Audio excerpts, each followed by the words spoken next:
Avril 2024. Je pense qu'on a tous cette image en tête. Oh que oui, c'était partout. Ouais, littéralement partout. L'espace public, les médias au Sénégal, tout vibrait au rythme d'un seul slogan. Diomaye Moué Sonko. Ce qui veut dire, pour ceux qui ne parlent pas Wolof, Diomaye et Sonko. Exactement. Et au-delà de l'efficacité électorale qui était juste redoutable, c'était vraiment le symbole d'une fusion politique totale. C'était le triomphe d'un tandem qu'on pensait indestructible. Un tandem qui a propulsé Bassirou Diomaye Faye à la présidence avec Ousmane Sonko comme Premier ministre omnipotent. Voilà. C'était la promesse validée d'une rupture systémique. Mais, et c'est là que ça se corse, quand on observe le paysage de ce premier trimestre 2026, cette fusion, elle semble vraiment appartenir à une autre époque. L'édifice se fissure. Et pas qu'un peu. Tu es ravi de lancer cette analyse aujourd'hui pour plonger au cœur de cette actualité brûlante. Et je suis ravie de t'accompagner pour décortiquer tout ça. Du coup, notre mission aujourd'hui, c'est de comprendre pourquoi et comment ce tandem a atteint un potentiel point de non-retour. Et pour ça, on s'appuie sur une enquête vraiment exclusive du média Sénégal 221.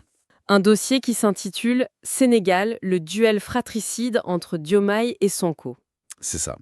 On va regarder de près les dynamiques de pouvoir, l'économie et ce séisme politique de mars 2026. Mais avant d'aller plus loin, il faut qu'on pose un cadre strict pour notre audience. L'environnement politique dont on parle est hyper polarisé. Très tendu, ouais. Du coup, on tient à préciser qu'on ne fait que rapporter les faits et les grilles de lecture proposées par notre source Sénégal 221. C'est une dissection totalement objective. Aucune prise de position de notre part. Absolument aucune. On ne cautionne aucun camp. Notre ambition est purement analytique. Et ce qui est fascinant ici, c'est la vitesse fulgurante à laquelle l'exercice du pouvoir a pu transformer une alliance d'opposition en une véritable rivalité au sommet. D'accord, décortiquons tout cela, parce que l'histoire sénégalaise a tendance à bégayer, n'est-ce pas Evelyne? Elle bégaye très fort même. L'article convoque tout de suite un fantôme du passé, la crise de décembre 1962. Le traumatisme de 62, c'est vraiment la clé de lecture indispensable ici. On n'est pas juste face à une petite querelle d'ego. Non, c'est une réplique structurelle du choc historique entre le président Léopold Sédar Senghor et son président du Conseil, Mamadou Dia. Pour ceux qui nous écoutent et qui n'ont pas forcément la chronologie en tête, tu peux nous rappeler le contexte de l'époque? Bien sûr. D'un côté, on avait Senghor, un président plutôt modéré qui voulait rassurer les partenaires internationaux et garantir la continuité de l'État. Le diplomate, en gros. C'est ça. Et de l'autre côté, Mamadou Dia, qui incarnait une légitimité populaire très forte et qui poussait pour une rupture socialiste radicale. Et cette tension, elle s'est très mal terminée. Un affrontement direct. Oui, avec Mamadou Dia qui a fini en prison. C'était l'échec du bicéphalisme exécutif. Et c'est fou parce que la constitution sénégalaise actuelle a justement été pensée pour éviter ça, en hyper-présidentialisant le régime, non? C'est le président Diomaye Faye qui a la signature. Il concentre le pouvoir exécutif. Mais la source met en lumière un bicéphalisme de fait. Parce que politiquement, c'est totalement asymétrique. Exactement. Le Premier ministre Ousmane Sonko détient le véritable capital politique. C'est lui qui contrôle la machine militante, le parti PASTEF. En fait, c'est un peu comme, imagine deux copilotes dans un avion de ligne qui ne regardent plus du tout la même carte de navigation. C'est une très bonne image. D'un côté, Diomaye Faye doit endosser ce costume d'homme d'État, il doit être consensuel, diplomate, rassurer les marchés financiers. Et de l'autre, Sonko reste ce militant pur et dur. Il reste fidèle aux promesses radicales du PASTEF. Il refuse de changer d'ADN. Et cette divergence de posture, elle a fini par exploser au grand jour. La source parle d'un premier accroc public fin 2025. Oui, un incident très révélateur. La présidence décide de limoger une coordinatrice de la coalition. Et là, réaction immédiate du PASTEF. Ils ne se sont pas laissés faire. Pas du tout. L'appareil dirigeant du parti a publié un communiqué officiel pour désavouer frontalement la décision du président. C'est quand même dingue. On ne parle pas d'une petite rumeur dans la presse. C'est un document écrit. Le parti dit, en gros, la présidence n'a pas son mot à dire sur notre cuisine interne. Ce qui prouve que le parti refuse catégoriquement d'être soumis à l'institution étatique. Ça a vraiment pulvérisé l'image d'un exécutif uni. Et c'est là que ça devient vraiment intéressant, parce que cette friction politique s'est déplacée sur le terrain le plus sensible qui soit, l'économie. Le nerf de la guerre. Voilà. Et l'élément déclencheur, ce sont les fameux chiffres de l'audit exigés par Sonko. Un audit qui a fait l'effet d'une bombe. Plus de 11 milliards de dollars de dettes cachées. par l'ancienne administration. 11 milliards, point. Et Sonko décide de tout déballer sur la place publique. Transparence totale. Ce qui se défend politiquement sur le plan intérieur, pour faire le procès de l'ancien régime. Sauf que, sur les marchés souverains, la transparence soudaine, ça fait paniquer tout le monde. Les agences de notation ont vu rouge. Et si l'on relie cela à la vue d'ensemble, les conséquences ont été brutales. Le Fonds monétaire international est intervenu presque immédiatement. Le fameux FMI. Oui. Face à ces nouveaux chiffres, la viabilité de la dette sénégalaise a été révisée.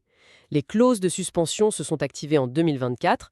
Le résultat, le gel net d'un financement vital de 1,8 milliard de dollars. 1,8 milliard en moins dans les caisses de l'État. C'est pas juste un chiffre sur un tableau Excel. C'est des chantiers bloqués, c'est l'emploi des jeunes paralysés, c'est une inflation qui grimpe. Et c'est ça qui crée un dilemme absolu pour le duo au pouvoir. Parce que Diomaye Faye, lui, il est au volant. Il doit faire tourner le pays au quotidien. Il est obligé de montrer patte blanche au FMI, d'adopter une orthodoxie financière hyper rigoureuse pour récupérer ses fonds. Alors que pour Ousmane Sonko, se plier aux exigences du FMI, c'est une trahison pure et simple. C'est renoncer au souverainisme qui a fait élire le PASTEF. Il refuse de courber les chines devant les bailleurs de fonds. Exactement. Il maintient une ligne de confrontation. Il a même menacé de se retirer du gouvernement si l'exécutif cédait à la pression. Donc on a un président pris en étau. S'il ne rassure pas les créanciers, le pays fait défaut. S'il s'éloigne de son Premier ministre, sa base politique implose. Ce qui nous amène tout droit au point de bascule. Le fameux séisme politique. Le samedi 7 mars 2026, à Dakar, le président Diomaye Faye lance officiellement sa propre coalition politique, Diomaye Président. Il se sépare institutionnellement du PASTEF. C'est un acte d'émancipation énorme. L'analyse de Sénégal 221 cite d'ailleurs Abdoulaye Tine à ce sujet. C'est très éclairant. Qu'est-ce qu'il dit exactement? Il explique, je cite, « Une coalition de conquête n'est pas une coalition d'exercice. Il fallait recentrer la coalition pour soutenir le mandat présidentiel. » Coalition de conquête contre coalition d'exercice. C'est hyper juste. Le PASTEF, c'était la conquête, l'indignation, la contestation. Mais une fois au palais, cette structure militante est devenue une camisole de force pour le président. Il a dû se créer un bouclier politique personnel. Pour ne plus être vu comme le simple exécutant des volontés de la primature. Mais évidemment, la riposte a été instantanée. L'onde de choc a été violente. Sonko a vu que le monopole de la base lui échappait. Et il a recommencé à menacer de quitter le gouvernement, mais cette fois de manière hyper bruyante. Les petites frictions de coulisses sont devenues des crises étalées à la une de tous les journaux. La confiance est totalement rompue. Et pour comprendre cette intransigeance de Sonko, il faut regarder l'horizon. La bataille pour 2029. La prochaine élection présidentielle. Voilà. Sonko n'a jamais caché son ambition suprême, il veut la présidence. L'épisode de 2024 où il a dû laisser la place à Diomaye à cause de ses soucis judiciaires, pour lui, ce n'était qu'une parenthèse. La loi d'amnistie de mars 2024 a effacé les peines pénales, oui, mais les experts cités dans l'article rappellent que ça ne restaure pas automatiquement son éligibilité. La Cour suprême a rendu des arrêts assez ambigus en 2025, donc son statut légal reste fragile. Et c'est pour ça qu'il compense par une démonstration de force permanente. C'est de là que vient sa fameuse déclaration en plein rassemblement « Rien ne peut m'empêcher d'être candidat ». Exactement. Il est en campagne permanente. Et face à ça, le président Diomaye Faye devait réagir. Surtout s'il envisage, en toute logique, de briguer un second mandat pour consolider son bilan. Ce qui transforme leur cohabitation en une compétition électorale directe. La rupture s'est confirmée de manière assez glaciale lors d'un dogu présidentiel en février 2026. Des députés ont interpellé le président sur les ambitions de Sonko. Et sa réponse a été cinglante. D'une froideur clinique. Il a dit « La candidature de Sonko en 2029 ne m'engage pas ». Ne m'engage pas. Venant du chef de l'État, c'est une distanciation officielle. Le fossé entre ça et le Diomaye Mouy Sonko des débuts est abyssal. Le président dit clairement que son mandat n'est plus lié au destin de son Premier ministre. Selon la source, c'est le point de non-retour.